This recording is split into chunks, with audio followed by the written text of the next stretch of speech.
today we're going to speak about what every Christian should know about the Qur'an. Which has been criticized for its title. Yeah, let me just say, we'll speak about that. And here's why. People say, it's not what every Christian needs to know, only if you're really going to be dealing with Muslims. Oh, yes. They're like, you went into too much depth. And it's like, well, really? It really depends. Yeah, it really depends on whether you want to be prepared to speak to your Muslim friend or not. And so it's been criticized on that level. That's okay. I'll let that slide. Let me allow for you to speak. You write on page 12 something I think that is really the edifice of this book. You say, I'm not attempting to write a book that is, as its heart, a refutation of the Qur'an.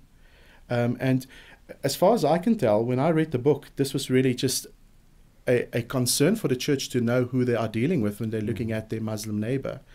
And I thought it was brilliantly done. But you start off the book very early with the history of Muhammad in Mecca and the Quran itself. And maybe you can give us a bit of an introduction to that and explain to us exactly what happened with this Prophet Muhammad. Well, that's obviously a really large area of discussion. And today there's a lot of question as to exactly how we should approach that. I just last evening I was speaking on a completely different subject, and someone asked me about my viewpoint on one of the many theories that are currently floating around that are alternate theories as to the history of Islam, where it came from. This was the story about how it wasn't Mecca, it was Petra. Oh, yes. Dan Gibbons. Right. So there's all sorts of competing narratives in regards to the history of Islam. And I'm not trying to deal with any of those in the book at all, because I want a Muslim to be able to read the book and to come away saying, here was a Christian who accurately represented what we believed and yet raised all sorts of questions that are valid questions, that are meaningful questions. And so there's a place for debating the issues in regards to the historicity of all of the narratives concerning Muhammad. There are people who do not believe Muhammad existed. That he's a fictional character. The problem is, if you start there, that's about as far as you're going to get in any conversation with a Muslim, with most believing Muslims. There are westernized Muslims that, there are many nominal Muslims in the world that are Muslim primarily in name only. They don't really have a strong commitment to the faith. They're not saying the daily prayers and so on and so forth. You have to find out what kind of a person you're talking to, because especially once you leave heavily Islamic areas, get into areas where Muslims are very much in the minority, I find an incredibly wide variety of people that you encounter. And if you want to find out about talking to Muslims, get an Uber or a cab.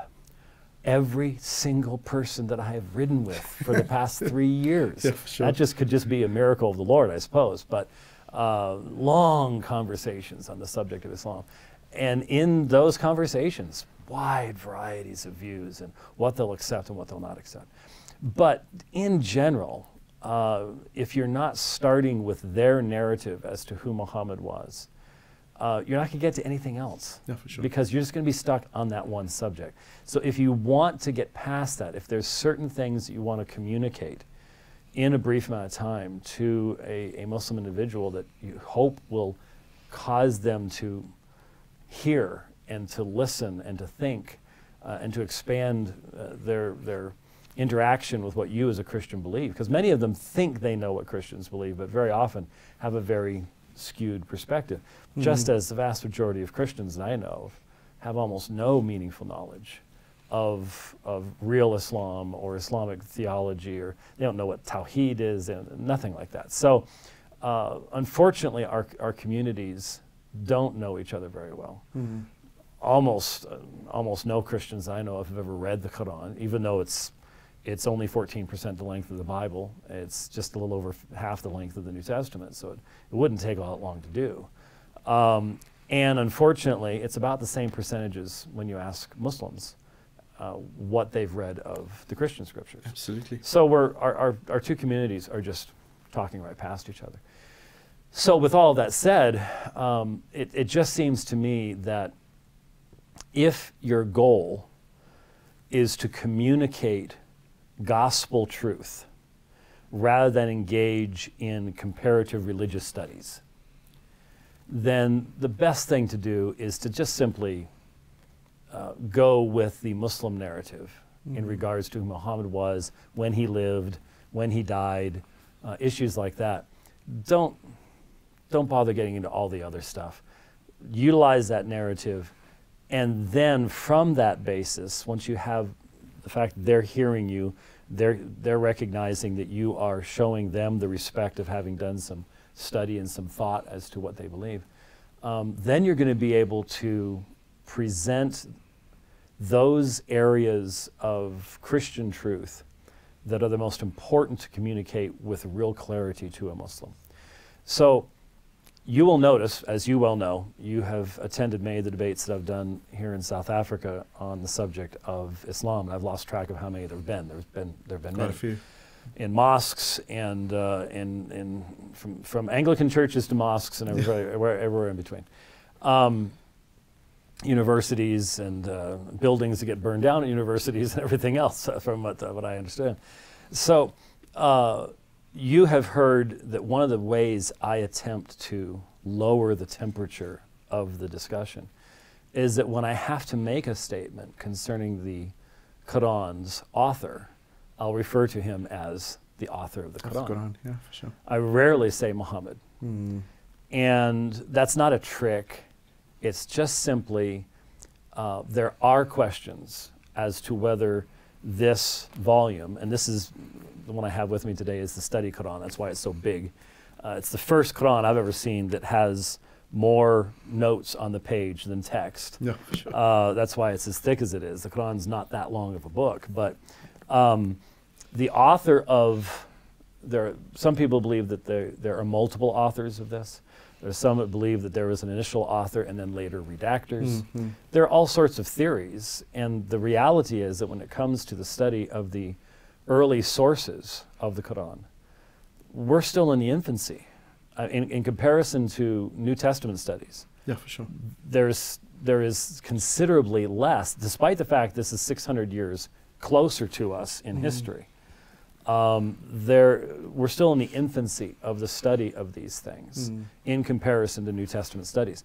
So part of it is just simply to be scholarly and accurate in saying the author of the Qur'an said this, the author of the Qur'an seemed to have this understanding. But there's a real practical reason, and the practical reason is that there is a strong sensitivity on the part of the vast majority of Muslims regarding the person of Muhammad. There is a assumption that there is going to be some type of a desire to show disrespect toward Muhammad, as they call him, the prophet. And so why not just bypass that? Yeah, for sure. And if you have to say, it seems like the author of the Qur'an understood that Christians believed this, but was in error about that. When you state it that way, I think it's just a practical thing that I think is useful for folks. But fundamentally, I remember one of my favorite debates, one of my favorite debaters from the Muslim perspective, I was really taken aback by the fact that when we were talking about prophets, he really took the position that prophets are pretty much sinless individuals. If there's any sin, it's very, very, very minor. So there is one of the fundamental differences that needs to be understood between Christians and Muslims is in Islam, there is a much higher focus upon the moral and ethical character of the ones through which the message comes than you have in regards to Christians and their scriptures. Yeah, for sure. We can have a donkey giving the word of God, and it's okay. We can clearly recognize that Jonah was not filled with love for the inhabitants of Nineveh. Yeah, for sure.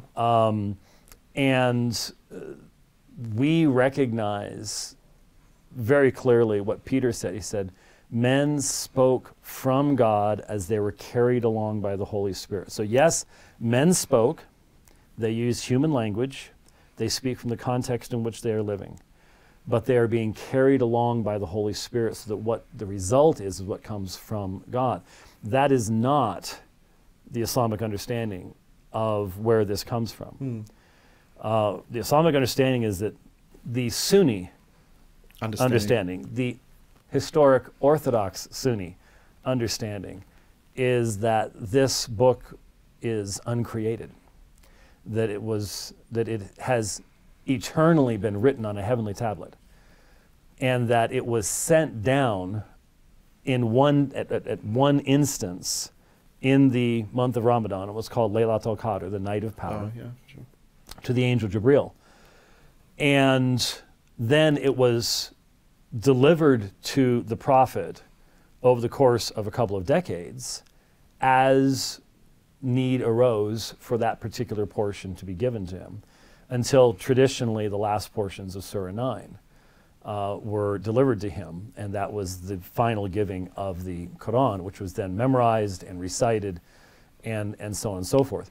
And so the whole concept of how Scripture is given, what we rather inappropriately describe as inspiration, which is not the best word. Inspiration means to breathe into something, and that's not what, that's the Latin. The Greek is much more expressive, theanustos. But technically, the idea of the communication of divine revelation, much more nuanced in Christian thought. And it's plainly evident to me, the author of the Qur'an had never heard of the understanding of that process that is prevalent amongst Christians even in his day.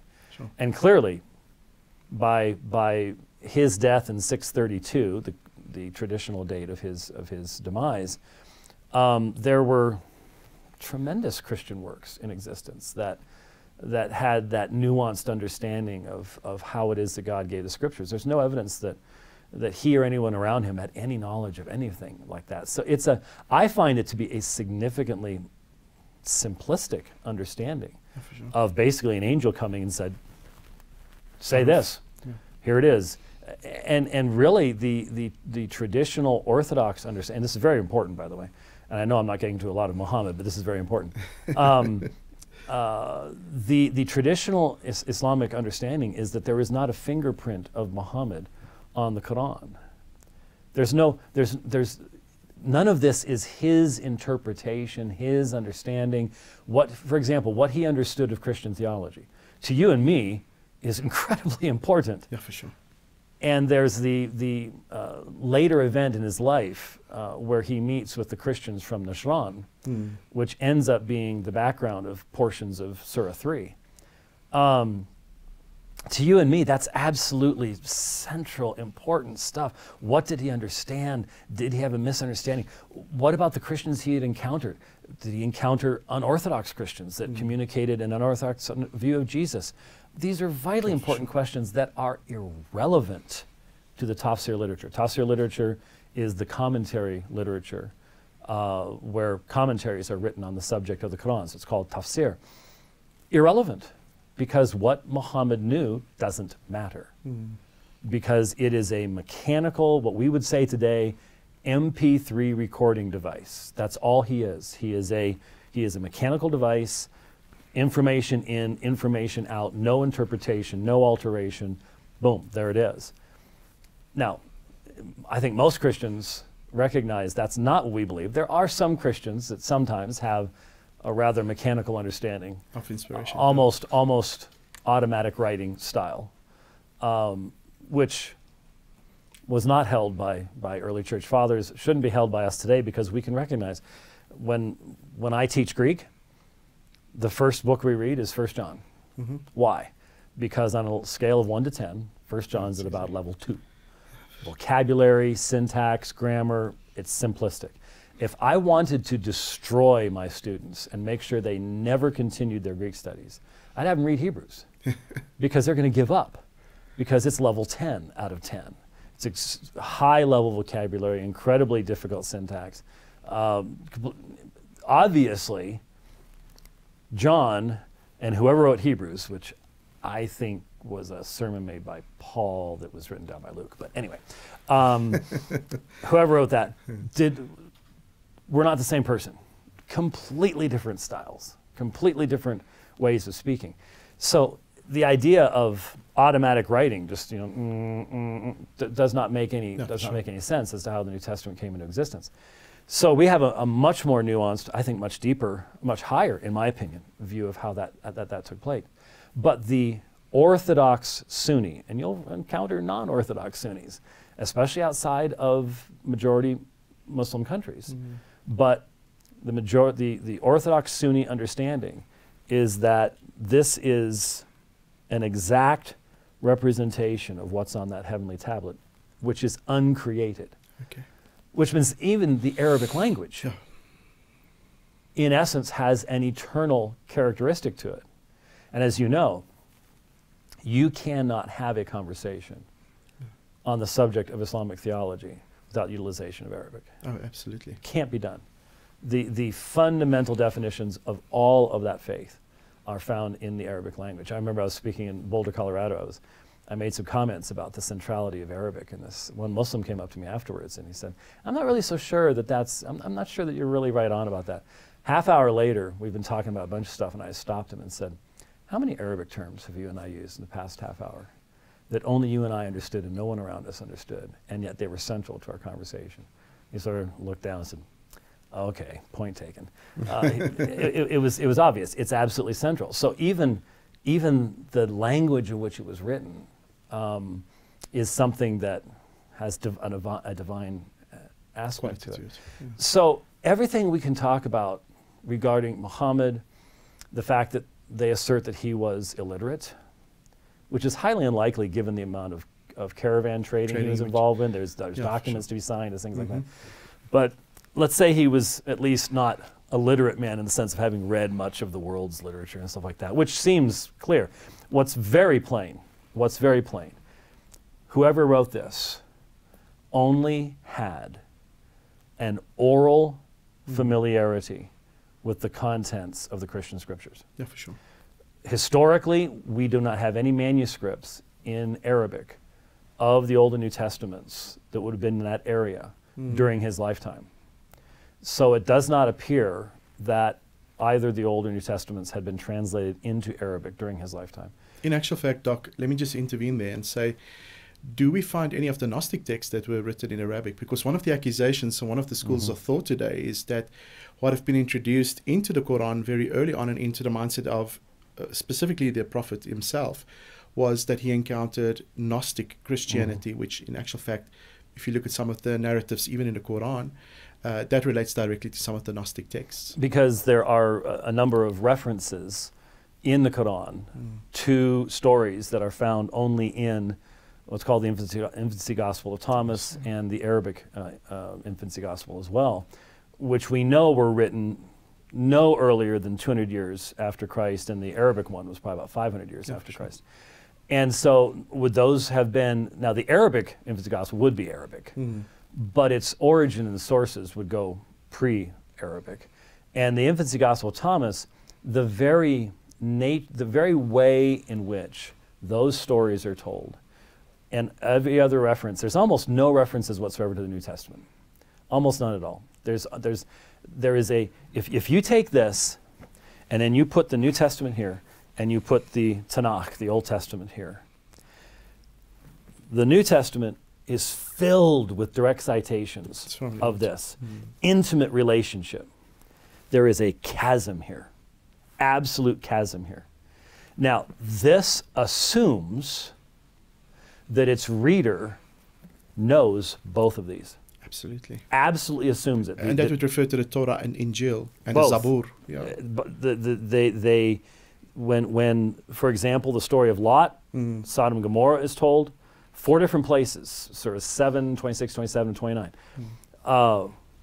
in different words, interestingly enough, which raises all those sorts of other issues. But when that story is told, the author is clearly assuming that whoever is reading this already knows. Has already known these. Yeah, for sure. But the point is, not so much that they've read these, but that they've heard the stories of Absolutely. these.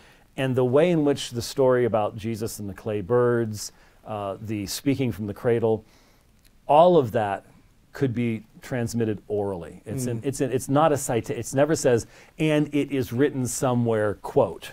That's not what you have. Yes. It's remember that it was said, and you've got these paraphrases and stuff like that. So this book reflects an author who has had interaction with Christians and Jews, more Jews than Christians. Absolutely. It seems. I agree. But you don't have literary dependence. You have oral dependence, not literary dependence.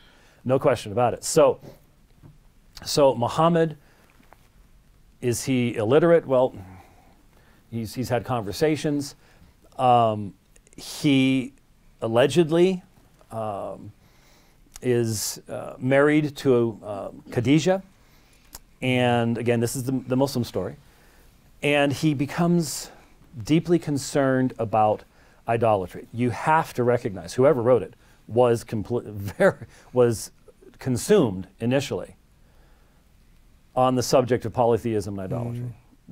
This is a person who recognizes the foolishness of multiple gods. Absolutely. And that is a true insight. He's not the first one, not the last one, but there's no question about it. And I think it's really important, and I know I'm going all over the place, I apologize. But if you read this book, do not start at the front and read it to the back. You will be so confused, you won't know which end is up. It was never meant to be read that way. Yeah, for sure. Now, it is an interesting question as to why it's organized the way that it is, because it's very confusing. It's organized by size. You have Surat al-Fatiha, the opening 7-verse prayer, basically, and then beginning with Surah al-Baqarah, Surah 2, the cow. It's the longest. It's a book unto itself. Hundreds of verses are called ayat. And then Surah 3 is a little bit shorter. Surah 4 is a little bit shorter. It's not actually word-wise exactly spot on, but generally you have decreasing size until you get down to the last few surahs, which are just a few verses long. And so if you read it straight through, which I with some humor recall very clearly after September 11th in the United States, the attacks on the World Trade Centers. I remember reporters running into Barnes & Noble bookstores. This is back when we still had bookstores. Most bookstores don't exist anymore in the United States thanks to consolidation under the internet. But anyway, and they're buying copies of the Qur'an. And they're flipping through, trying to find something to add to their reporting to make it, because they don't have a clue what's going on. And they can't make heads or tails out of it. And you can't make heads or tails out of it if you try to read it straight through.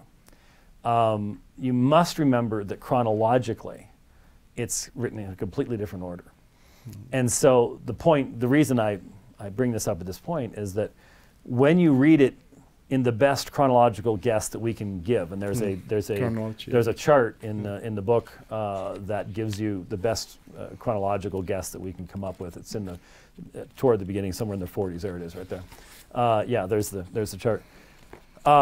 If you read it that way, at least you are walking through Muhammad's life, and hence when you know something about his life, at least from the Muslim perspective, his years after his initial calling in 610 by the angel Jibril, which interestingly enough he responds to by wanting to commit suicide, which I think is very, very relevant and important. May not be able to develop it, but it's there. But from 610, there is a period of time where he is a minority prophet in Mecca, and he is hated, he is abused, he is mistreated. There's a story told he's in prayer, prostrate in prayer, and some of his enemies come along and lay camel entrails, intestines on him, and his little daughter has to come along and take them off of his back, and he's being protected by his uncle Abu Talib, because he's a member of the Quraysh tribe, which their primary income is from the idolatrous worship in the Kaaba. In the Kaaba. So he has to be protected, and and so on and so forth. And then in 622 you have the Hijra, you have going from Mecca to Medina, originally called Yathrib, but eventually becomes the city of the Prophet. And then over the next number of years you have the battles taking place, Uhud and the Trench and so on and so forth, between the Medinans and the Meccans. And then finally you have the victory of Muhammad over the Meccans and marching into Mecca, and the beginnings of the consolidation that leads to that century of Islamic expansion between 632 and 732, where Islam spreads all across North Africa, up into the Holy Lands, across the Straits of Gibraltar, into Europe, and finally is stopped at the Battle of Tours in 732. So for 100 years, just this massive expansion into primarily Christian lands, all across North Africa and places like that. Then you have all the stories of his wives. You have the issue of Aisha. You have the issue of Zainab bin Jahsh. There's all sorts of things there, and these end up in the text of the Quran, which is fascinating.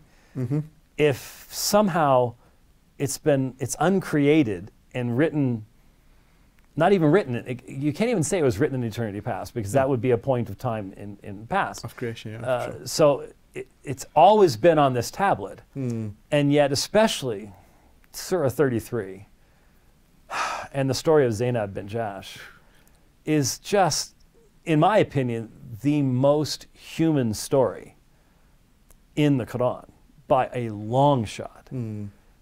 The very idea that this is eternal revelation, where, and I've mentioned it, I don't know if you want me to go into it, but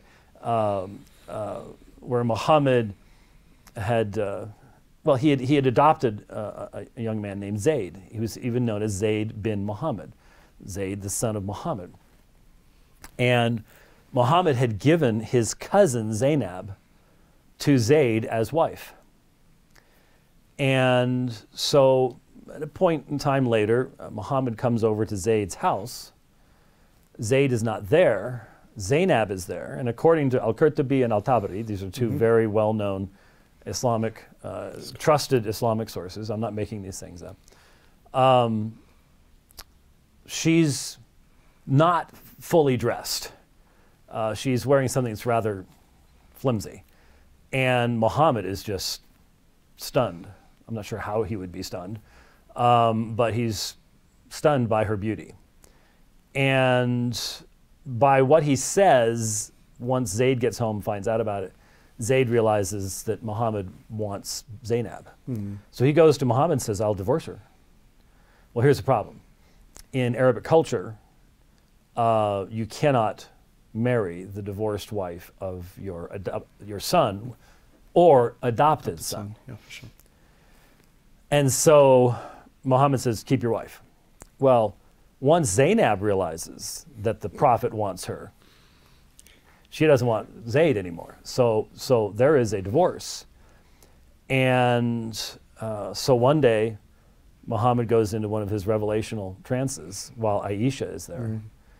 And once he comes out, he smiles and says, who is going to go tell Zainab that she's been given to me as wife? And so you get this revelation comes down from the Quran that first destroys adoption. The right at the beginning of Surah 33, verse ayat 3 and 4, you're no longer to call people after their adopted father's name, you call them after their original. This has deeply damaged adoption in Islamic lands. So that's the first thing that the revelation does is, well, Zayd isn't really Muhammad's son, first of all. And then later on in the surah, basically Allah rebukes Muhammad for hiding in his heart what he knew to be true, and that was that Allah was giving Zainab to him as wife. And Aisha, as soon as she heard it, said, oh no, she's going to hold this over us because she's going to be the only wife that was specifically given to the Prophet in the Quran itself, and she did. And this also gave him more wives than the Quran allowed. Oh yeah, for sure. So you had to have basically saying, well, the prophet's the prophet. He gets to do stuff that everybody else doesn't get to do, in essence. It's such a human story. It's so centrally focused upon Muhammad fulfilling his own desires that the idea this was written, in eternity past boggles the mind. Yeah, for sure. But it's helpful when reading the Qur'an to at least know where that happened, what the context was, where they were.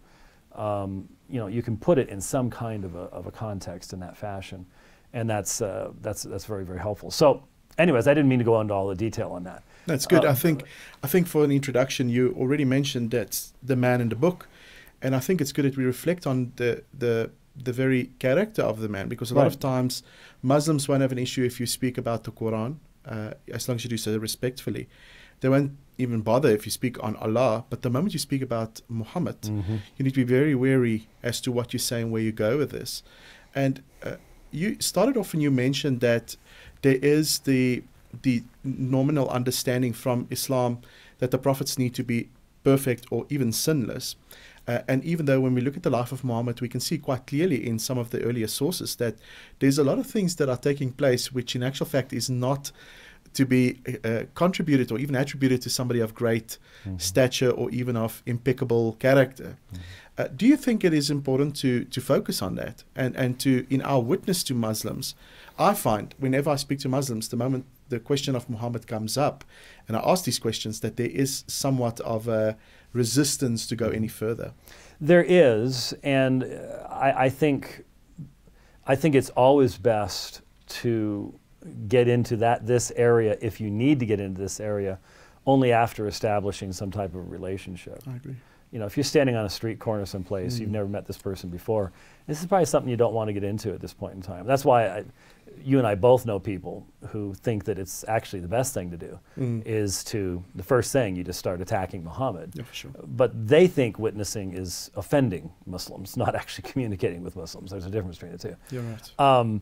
So I would say that if there is an attachment on the part of the Muslim to Muhammad in such a way that it's keeping them from hearing the gospel message, well, then you're going to have to deal with that. But it does need to be done in the context of a relationship. And I would say it needs to be done with you already having made it very plain that you are a sinner saved by grace. Amen. Yeah. And that anyone who is not clinging to Jesus Christ abides under the wrath of God in the first place. Absolutely. So that would be helpful. There isn't any way to completely diffuse that particular topic.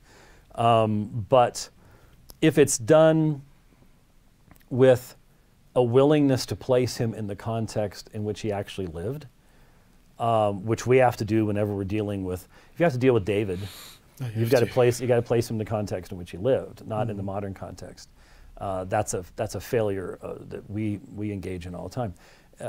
The best thing you can do is just to be as fair as you can, and then to come to the conclusion, here was someone who engaged in this activity and this activity, and these activities are relevant to his claims to be the final prophet. Absolutely. And then what I would do, instead of just then stopping and saying, so what do you say about that, to sort of move back to a gospel issue would be to address, for example, now this is a whole other area, so stop me if you don't want to go here, but this is the core in the Quran. But as you and I both know, this is not big enough to produce Islamic theology and law. There's something called the hadith literature, which are the sayings and actions of Muhammad and his companions that were collected over the next 300-400 years. And huge area of discussion. There are, you can get doctoral degrees in minute little areas of this study in Egypt and other places, in Saudi Arabia, Al-Azhar and places like that. So it's huge disputes amongst Muslims as to what is a sahih hadith, that is a sound hadith, and things like that. We won't go into that, though I did cite many hadith sources in the book. You have to be able to explain things. But there is a particular hadith And I did take the time over the past number of years. I converted the two largest collections, Sahih al-Bukhari and Sahih Muslim, to MP3 format, and listened to all of it while riding my bike. That's when I do things like that. I spend a lot of time on a bike, and so you find a tremendous amount of fascinating material in the Hadith collections. They're very, very large. But you find a story in the Hadith about how on the final day of judgment, and this is called a mutawatir Hadith. It's a Hadith that is universally accepted because of its background, because of its being included in multiple collections, so on and so forth. But you have the Hadith on the final day of judgment. All mankind is going to be very frightened in front of Allah, and they come to Adam, and they ask Adam to intercede for them, and Adam says, I cannot, this is not for me to do. Yes. I was a sinner, and so you need to go to, and then they direct to the next person in the major chain of people. So you've got Moses, you've got Abraham, down through the prophets. And eventually they come to, and each one says, this is not for me to do, I sinned and such thing. Then they come to Jesus. And Jesus says, this is not for me to do, but he does not say it's because of sin. That's one important aspect of it that needs to be kept in mind. But what Jesus does, and this is why it's relevant to the character of Muhammad, what Jesus does is he says, go to Muhammad. So here is a situation where you have the very thing that the Christian scriptures say Jesus does do, which is intercede for his people before the Father. The Hadith is saying, Jesus says, that's not for me to do, that's Muhammad's job. Absolutely. And so my just sort of basic suggestion would be, if you have to deal with the character of Muhammad, at least connect it to something like this, where you can say, you know, there's no evidence that the writer of the Qur'an had ever read these words. And you can go to Hebrews chapter 7, you can go to Hebrews chapter 9, you can go to Romans chapter 8. The one who died, yea, rather, who was raised from the dead, who intercedes for us. You introduce them to some of the, because they're, vast majority of Muslims I've ever met have never read Hebrews. Yeah, for sure. Have never read Romans. And so it gives you an opportunity of providing a contrast that then what you're hoping is the Spirit of God will utilize that type of an opportunity. So yeah, the character of Muhammad needs to be analyzed fairly. And I'm afraid that very often people consider it a compromise of their Christian faith, yeah, for sure, to extend fairness to someone they consider to be a false prophet. I simply say, if I'm the follower of Jesus, Jesus is the way, the truth, and the life. So I have to be truthful, which means that if I attempt as best I can to be completely fair and truthful in what I say, then my actual criticism will carry more weight and be more effective than if I'm just trying to throw everything, including the kitchen sink, at Muhammad. And see, this is something I learned decades before my first debate with a Muslim, because there's an amazing number of parallels between Muhammad and a man by the name of Joseph Smith Jr. Oh, yes. For sure. And my first area of ministry and study was on the subject of Mormonism. And I wrote a book, again, this book came out in 2014. So I wrote a book that came out a quarter of a century before this, where I addressed false prophecies and issues in the character of Joseph Smith. But I recognized, even back then, focus upon what you can absolutely document to the hilt, be absolutely fair, and don't go into stuff that is highly controversial in the sense of, well, he might have done this, he might not have done that, we're not really sure, because that ends up blunting the real criticisms that you need to make of Joseph Smith. I think it's exactly the same thing when you're dealing with Muhammad. Yeah, for sure. Be fair, be balanced, and then run for the gospel as soon as you can, which you can do using something like that Hadith story. where you can introduce the Muslim to something they've probably never heard before, and really hope that in hearing what Jesus does, he's that beautiful text in Hebrews chapter 6, where he is that anchor for the soul. He's gone into the holy place where he is our forerunner. These are things they've never heard, yeah, and sure. so I'd much rather be talking about Jesus as my forerunner in the heavenly places than spending a whole bunch of time talking about the various character flaws of Muhammad. Yeah, I think something that is a positive conversation that you can have with Muslims is, you touched upon this earlier, is when you speak about the origins of the Qur'an, you can speak, for instance, about his doubts. In actual fact, you just mentioned that when Muhammad received the revelation, his first initial reaction was, "I'm possessed." The jinn have taken me. Yeah. For sure. The other thing which I also want you to talk about, because Christians don't really know it, and you didn't go into great depths with this in your book, is the different readings, or the 7 aruf, which is also mentioned. And what I find is some Muslims don't even know that this really is an issue. So that's a completely other area, because that drags us off into the entire, which I did mention briefly earlier when I said we are in the infancy stage of any kind of critical analysis of the text of the Qur'an. The Qur'an, the Arabic Qur'an that the Muslim carries about in most parts of the world anyways, is the 1924 Egyptian edition that came out of Cairo. Yeah. And that was simply produced because the schools there wanted a standardized version. This was not let's get together all our best manuscripts, our best scholars, nothing like that at all. This is the most uncritical text you could possibly have. And yet it has become the so standardized is that Arabic text that I remember one particular Islamic speaker, Yasser Qadi, who has memorized all of the Qur'an in Arabic. He was lecturing, and he had one of those senior moments when he's not all that senior, where you just couldn't get something to come out right. And he couldn't quote the one text he wanted to quote. And so here's what he said. He gave the name of the surah, and he says, it's on the right-hand page at the top. Yeah, for sure. Everybody knew. And that was a real reference. For sure. Because the printings are all identical. There's no differences whatsoever.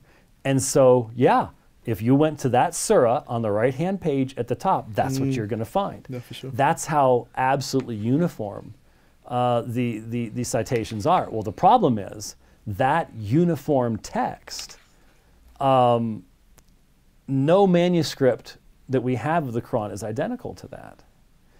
And yes, as you pointed out, the vast majority of Muslims have no idea there's a textual background behind this, just as the vast majority of Christians don't know there's a textual background behind their own text, even though all of our modern Bibles have all those little notes in the margins or at the bottom of the page saying this manuscript says this manuscript says that, so on and so forth. Sure. You do not find that in the Quran whatsoever. This is as close as you're going to get, and they really sort of stay away from that as well.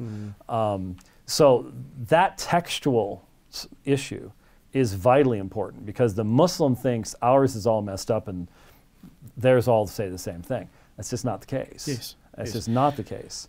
But that is not, the only people who discuss that are Muslim scholars in somewhat secular Muslim countries like Turkey. Yeah, for sure. And those who are involved in apologetics. Other than that, there's absolutely no discussion of that textual issue. I think it's vitally important. I am concerned that sometimes Christians go way beyond what they should say about it, because we don't have all the information. Yeah, for sure. So we can only make certain statements concerning the history of the Islamic text. There are some people that want to go so far as to say, well, we can just prove that we have no idea what the Quran originally said. No, it's 600 years younger than the New Testament, which means it's had to go through a considerably less lengthy period of time of handwritten transmission. I think we've got a pretty good idea what the Quran originally said. Yeah, for sure. But the Muslim argument is there's never been so much as a, well, I've heard some people say much as a vowel point. Well, there weren't any vowel points originally, so that's sort of a problem. But so much as a letter of the Quran changed. And we have manuscripts where you can demonstrate that's just not the case. Yeah, you're right. Yeah, but let's be honest, they're not going to be overly likely to be learning too much of that stuff from us. Yeah, for sure.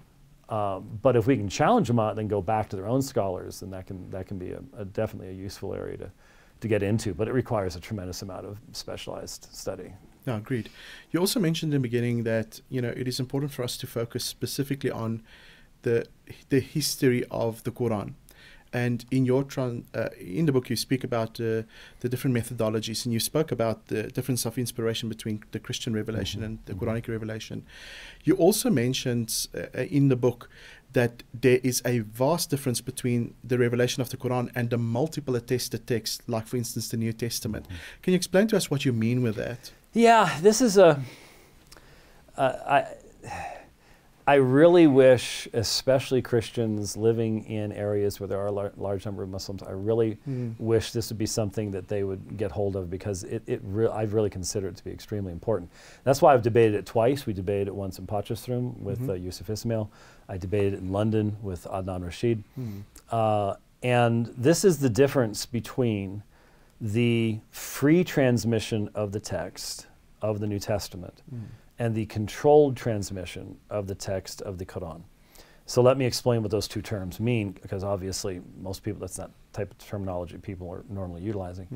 When we say that the New Testament text was freely transmitted, what we mean is there was no controlling group or authority that controlled the transmission of the text of the New Testament. When you look at the New Testament, I'm talking only about the New Testament here. Yes. The Old Testament is a different issue, and it's much more, we're talking apples and oranges here, because the Old Testament text is so old, so ancient in comparison to the Quran that you can't really compare the two things. But when you look at the New Testament, you have multiple authors writing at multiple times to multiple audiences. And so you don't have the New Testament being produced in one place and then one copy of the New Testament as a whole being copied off and sent here and copied off and sent there. That's not how it happened. Yeah. The Gospels are written separately from one another. Most of the New Testament is epistolary literature. Paul's writing from different places to different churches at different times.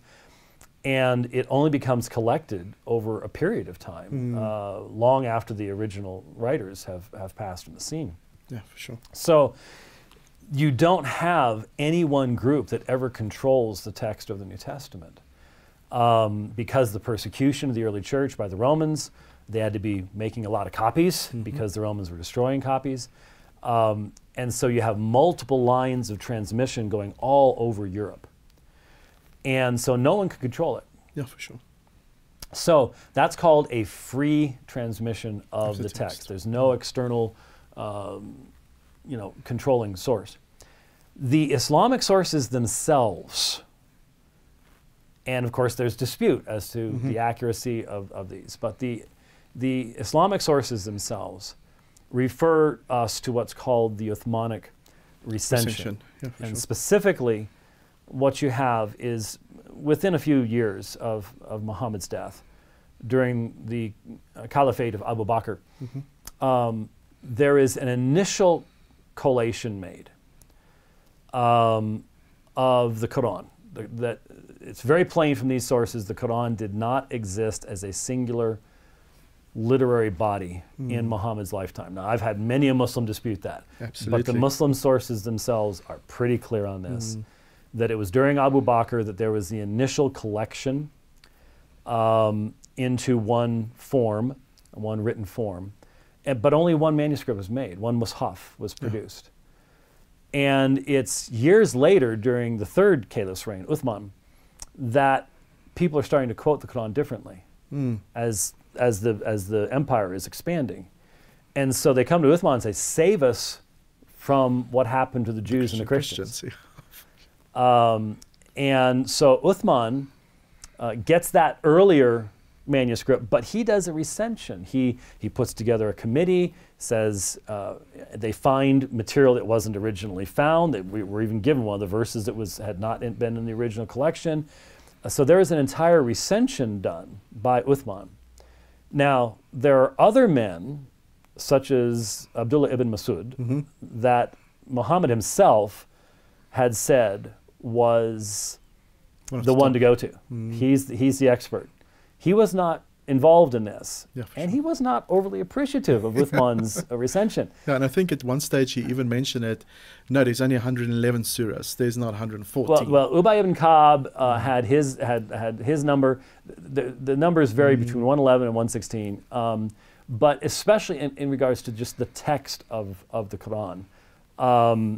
Basically, Ibn Masood said, don't use Uthman's stuff. I'm the one that knows what's going on there. And so to make a long story short, Uthman commanded, he had copies written out and sent to the major Islamic cities. And then he said, anything else needs to be burned. Yeah, for sure. And we have evidence of this from outside Islamic sources as well, which is really fascinating. And I've gone into this in the debates. We give the citations and so on and so forth. Anyway, the point is that this is a controlled transmission. This is a overarching power that is saying this is the version that we are going to transmit. We are going to take this reading, not that reading. And that's a totally different methodology than you have in the New Testament. Now, a lot of folks who don't know anything about historical transmission of text would go, well, I sort of like Uthman's idea, you know, because that's not, you know, I don't want those notes down at the bottom of the page. So I sort of like this idea of an official thing. The problem is, how do you know Uthman got it right? Especially in light with others saying you didn't. Yeah, yeah. Why Ubay ibn Ka'b? Why didn't he have it right? Why didn't Ibn Masood have it right? Yeah. And if you destroy their stuff, then you have no way of comparing them to find out. Absolutely. And so while we do have the Romans destroying Christian scriptures, they're doing it randomly. They're just it's Christian scripture, we're going to burn it. They're not doing it for a purpose or trying to promote a particular perspective. And so that free transmission going all over the Mediterranean basin gives us significantly better foundation for understanding what the original New Testament read than any kind of controlled transmission that you have in the Qur'an. You can only go back at best to Uthman, depending on how successful he was. He wasn't completely successful. We know of specific readings that go back to Ibn Masood. Yeah, he seemed to be the big guy. But we know that Ubay ibn Ka'b had different numbers, so on and so forth. But still, as far as full manuscripts and stuff like that go, it wasn't until the Sa'ana manuscripts were found that we had anything that could be considered pre-Uthmanic, or at least contemporary with Uthman. So it was a much more complicated situation. Vast majority of Muslims don't know anything about what we were just talking about at all. And almost no Christians know about that same area. Yeah. But fundamentally, this is the important thing. It is far better to have a free transmission of a text than to have a controlled transmission of a text. And we have a free transmission of the text combined with the fact we also have earlier manuscripts in the New Testament than any other work of antiquity. And we have more. We have an embarrassment of riches as far as the massive documentation we have for the text of the New Testament in comparison to the Quran, which is 600 years younger. Yeah, for sure. The New Testament's gone through half a millennium extra period of time of handwritten transmission. And yet I would say, currently especially, that the state of the study is, the Christian New Testament study is far beyond anything that Islam has produced at this point, even though their text is younger. Yeah, for sure. Do you want to comment quickly on, while we're on this topic, on the Birmingham folio that was discovered and the age of that? Because a lot of Christian apologists use that to say that this predates even Muhammad. Well, the problem with that is the only way to date these things, the way to date ancient manuscripts is always it has a subjective element to it. For sure. And even when you do radiometric dating, it was very, very common in the ancient world to utilize papyrus, or not papyrus, but parchment, which is animal skin. Yeah, for sure. Very expensive. And when you would produce it, you wouldn't just produce what you're going to need for one book. you know, if you're going to kill Bessie the cow, you're going to produce some extra in the process and keep it around. And so the parchment can be much older than the text that is written upon it. Now, there's no evidence this is what's called a palimpsest, where something's been washed off and then written on top of it, that I know of. But basically, I say give it a while. You know, when stuff like this gets discovered, there's going to be scholarly analysis. It's going to take decades to really get to the bottom of it. So that would be interesting, but I wouldn't put a whole lot of weight on it as yet. Excellent. Doc, we're going to go to a quick break and then we'll get back to this question.